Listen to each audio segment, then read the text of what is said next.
Beneath the surface, far below the reach of sunlight, lies a world of quiet wonder. A place where cities sleep beneath the waves and dreams drift like currents through the deep. Let go of the surface. Breathe slow. Welcome to Dreams of the Abyss, underwater sleep stories.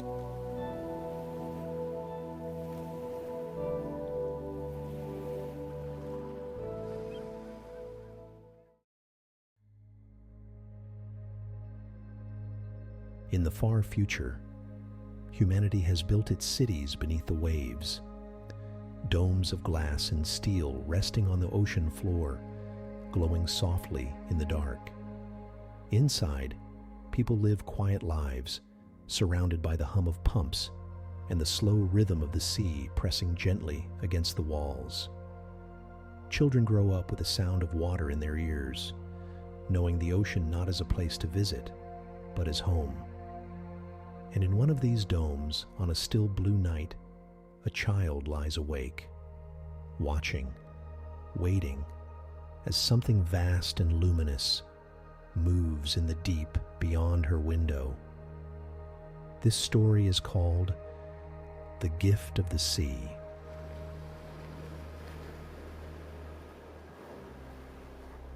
The dome slept like a heart at rest. Its walls, curved and silvered with condensation, pulsed faintly in rhythm with the pumps below, the soft mechanical heartbeat that kept air alive beneath the weight of an ancient ocean. Beyond the glass, the world was a kingdom of shadow and shimmer, where slow lights drifted like dreams half remembered. The little girl lay awake, wrapped in her blanket, her breath clouding the cool window pane. Through it she watched the darkness, expecting nothing.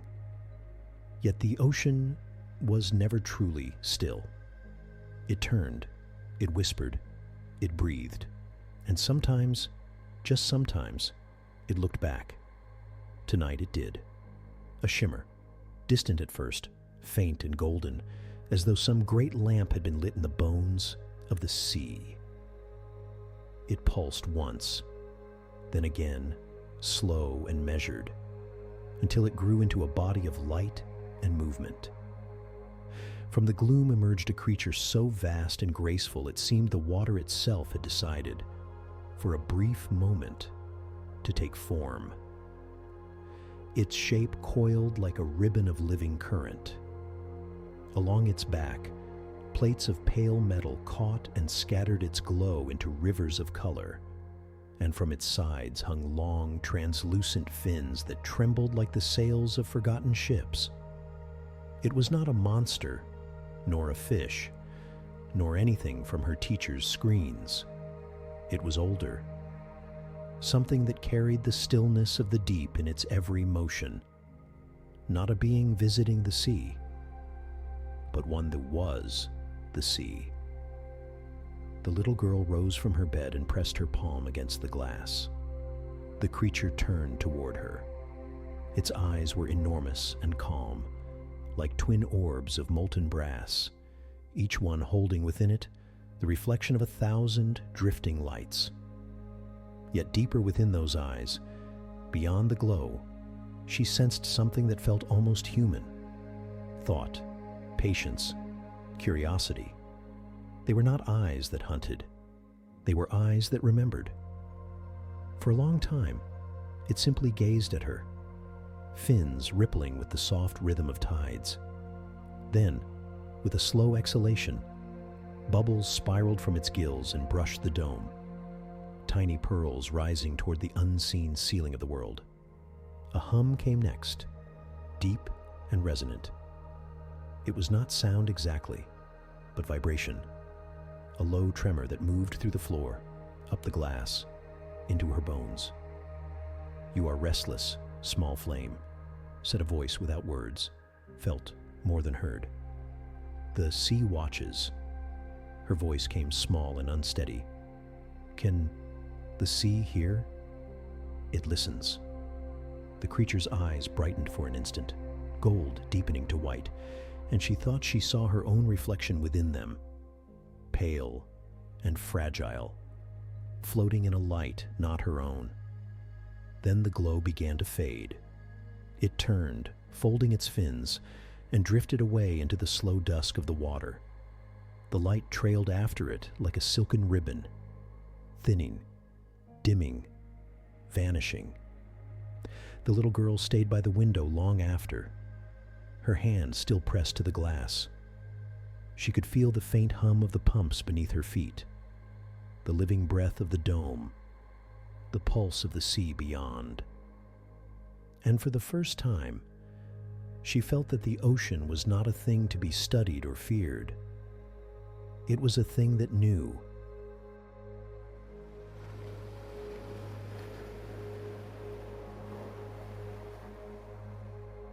In the days that followed, the little girl could not stop thinking about the creature of light. It had left a warmth in her chest that refused to fade, like sunlight caught behind her ribs. Every night she waited by the window, blanket pulled around her shoulders, watching the endless dark. The city outside was never truly asleep. She could see other domes in the distance, their lights faint and amber through the blue. Between them moved silhouettes of the sea's quiet citizens, a drifting manta, a slow mechanical scout, the shadows of fish that glittered like dust. But nothing shone like it. On the fourth night, she saw it again. The light bloomed in the distance, faint, pulsing, familiar.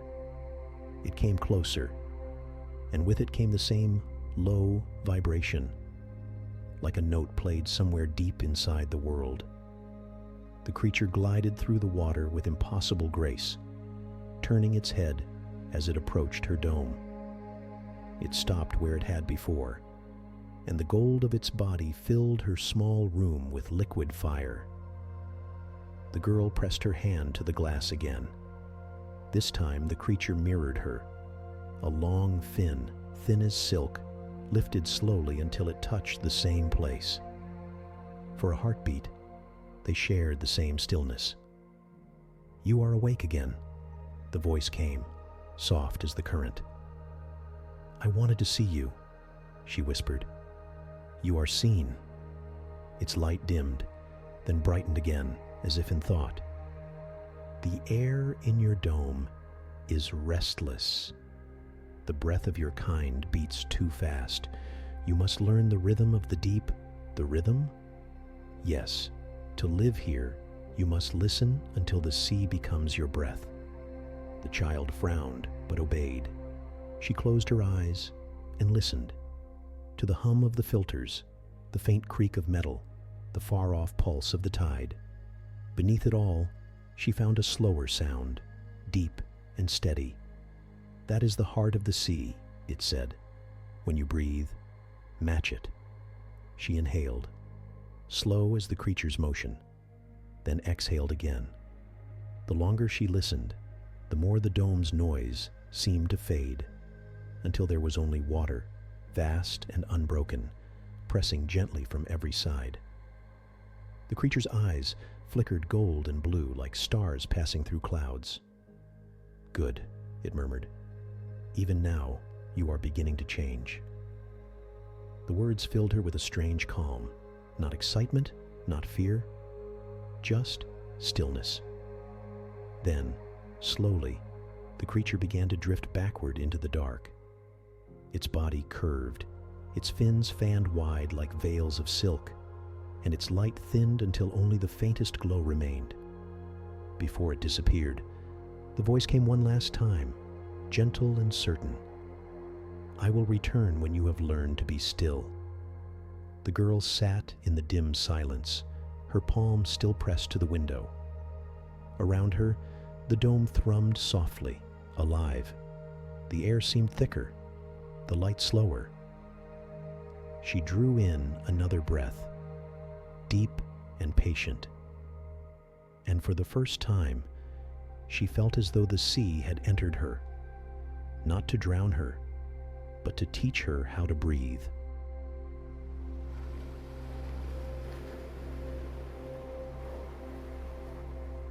Days passed, then weeks. The creature did not return. At first, the little girl waited each night by the glass, her breath steady, her eyes wide with hope. But soon, life in the dome began to press back into her world. The hum of filtration pumps, the voice of her mother calling from the next room, the metallic scent of steamed kelp at dinner. Ordinary things, ordinary air. And yet, something had changed. When she closed her eyes, she could still feel the ocean's rhythm pulsing faintly in her lungs. The silence of the deep had carved itself into her, a slow, steady calm that she could not lose. Sometimes she would fall asleep at the window and dream that she floated beyond the glass, hair rising in weightless streams, her breath slow and endless. Then one night, the sea answered. A sound like thunder rolled through the abyss, a pressure wave that shook the very bones of the dome. Lights flickered, alarms blinked red along the curved walls. Outside, silt spiraled up from the ocean floor like smoke. The child woke to chaos.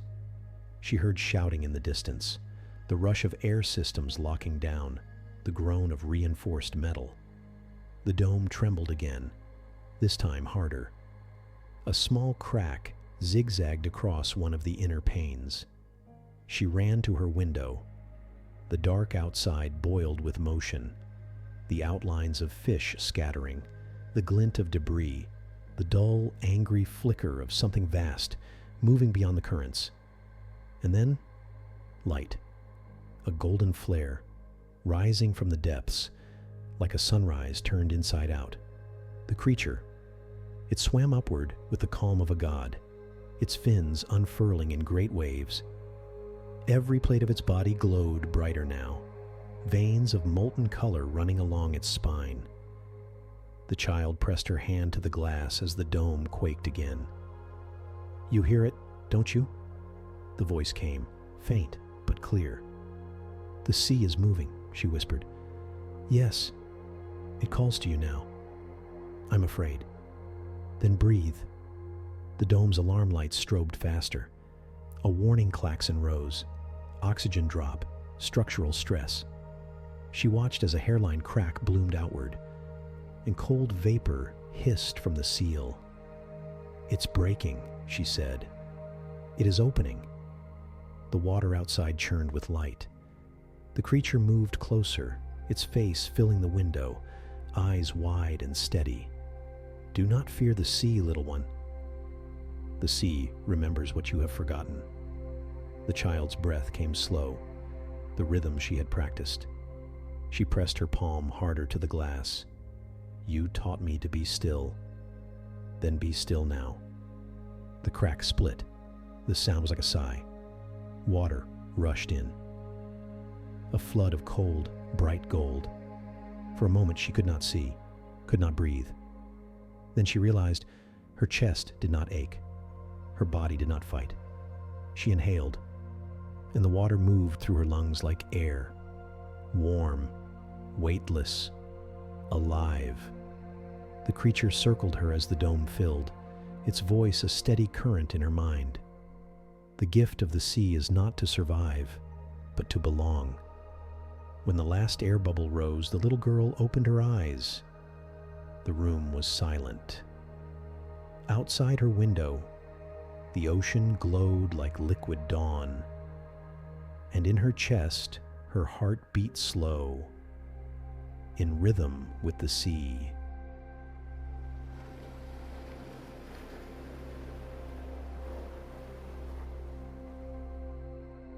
When she woke, there was no sound, only the quiet weight of the sea.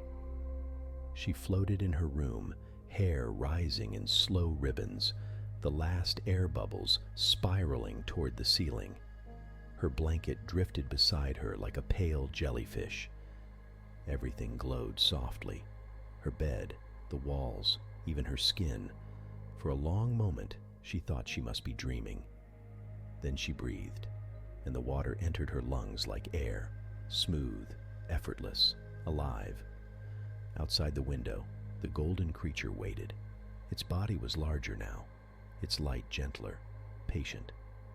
The water around it shimmered as if filled with invisible song.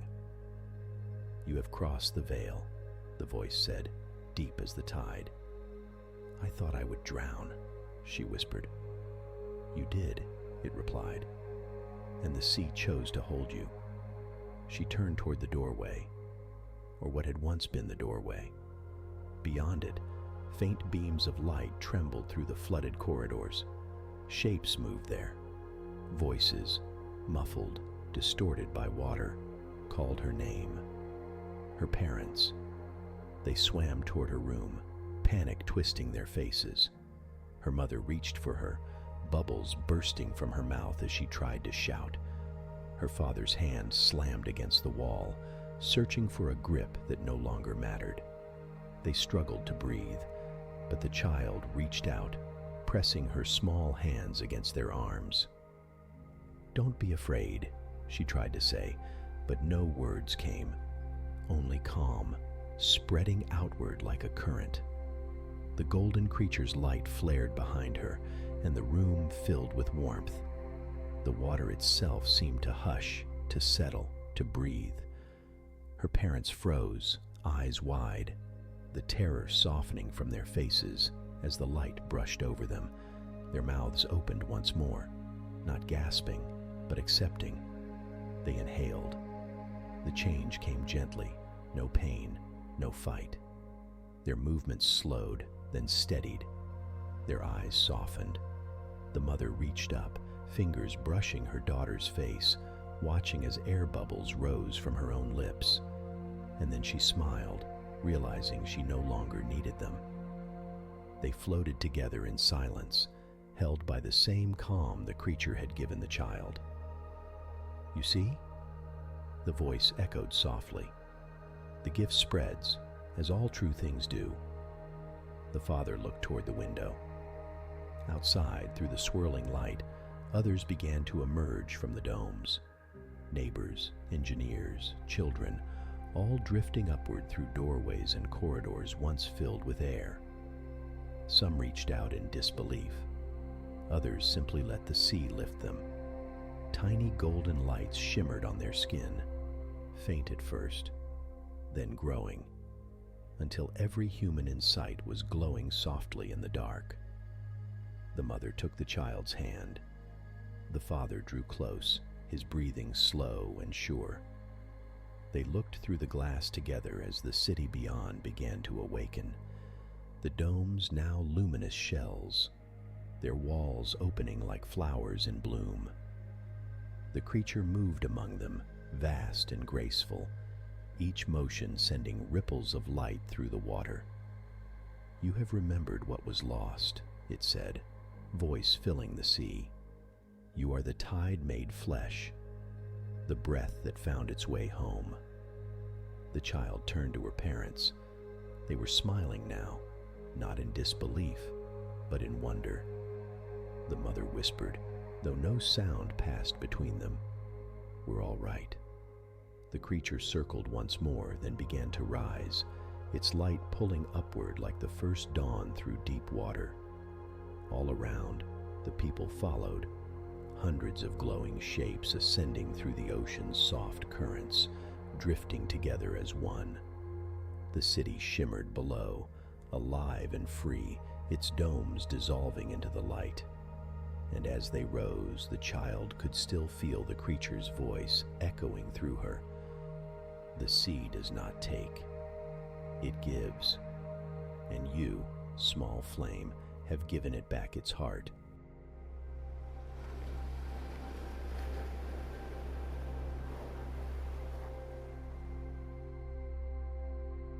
The sea had changed, or perhaps it had merely remembered itself.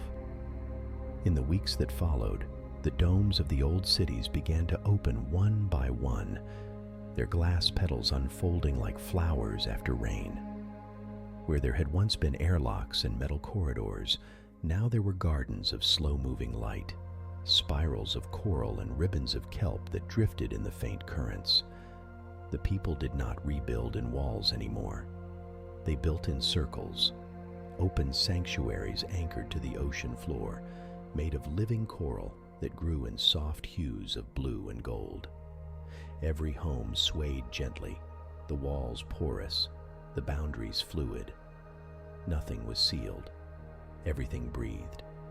Above them, great schools of new creatures moved through the water, hybrids of fish and invention, some mechanical, some born of the sea's own imagination. The people swam among them without fear. They had learned the rhythm. They no longer carried tanks or masks. Their skin shimmered faintly with that same golden glow, their lungs adjusted to both water and air, their voices gentle vibrations that traveled as much through touch as through sound. Conversations felt like music shared between waves. Children chased luminous shrimp through open courtyards of seagrass. Elders told stories in slow pulses of light that flickered across their palms. At night, the ocean dimmed to soft indigo, and every living being, human, fish, coral, glowed together, forming constellations that drifted across the sea floor. The world had become one endless home. The little girl, now older, though time no longer seemed to move in quite the same way, lived with her family near the edge of a great trench where the water turned deep violet and cold. Their home was simple, a shell-shaped chamber woven from coral and glass, filled with the hum of gentle current. Her mother cultivated gardens of bioluminescent kelp that provided both food and light. Her father taught the new generation how to listen to the sea, how to follow its slow, wordless songs when it spoke through current and temperature and hue. The family moved as though in a shared dream, together, calm, unhurried. There was no more fear of storms or pressure or silence. Everything had a place, and that place was shared. Sometimes, in the still hours before dawn, the girl would swim beyond the reach of the settlement. The ocean there was darker, emptier, the place where she had first seen the light that had changed the world. She would hover there in the silence, feeling the soft pressure of the deep, and whisper, "Are you still here?" For a while, there would be nothing, only darkness, only the faint shimmer of her own glow reflected in the sand below, and then a flicker. Far out in the blackness, a long golden shape began to form. The creature glided toward her, its light returning like an old memory, warm, patient, alive. It was exactly as she remembered, vast and fluid, eyes calm as the horizon, fins trailing ribbons of gold through the dim blue water. She reached out her hand, and it came close enough that she could touch it. Its scales shimmered beneath her fingers, cool and smooth, alive with faint energy. "You have done well, small flame," the voice murmured. "I only followed you," she replied. "No, you became me." She smiled, though no air escaped her lips. Around them, the ocean brightened, a slow, quiet radiance rising from the deep, as though dawn itself had chosen to live underwater. "Will you stay?" she asked. "Always. In every breath you take." The creature's body arched in one long, graceful motion, and with that movement, it dissolved into 1,000 streams of light, golden threads that drifted through the water, sinking gently into the coral, into the sand, into the hearts of the people far above. When the last glow faded, the sea was silent once more. The girl floated there for a long time, her eyes open, her pulse slow. She placed her hand over her heart and felt it beat, steady, strong, deep as the tide. Behind her, her parents called softly, their voices carrying through the water like familiar songs. She turned toward them, and they swam together through the fields of light. Above, the ocean shimmered like a ceiling of stars. Below, The cities glowed. Not machines, not shelters, but living extensions of the sea itself. Humanity had not escaped the deep. It had joined it. And as they moved through the golden current, the girl thought of the words she had heard that first night.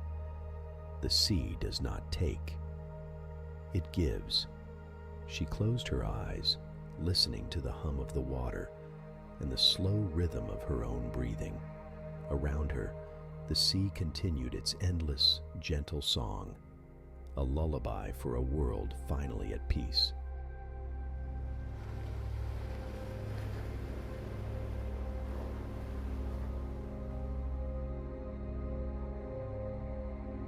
You have just heard Gift of the Sea, a story of stillness, of breath, and of the quiet bond between humanity and the deep. Tonight, as you rest, may the sea within you be calm. May each breath move like a tide, gentle, steady, unbroken. And as you drift towards sleep, remember, the sea does not take, it gives. Good night, dreamer, from Dreams of the Abyss.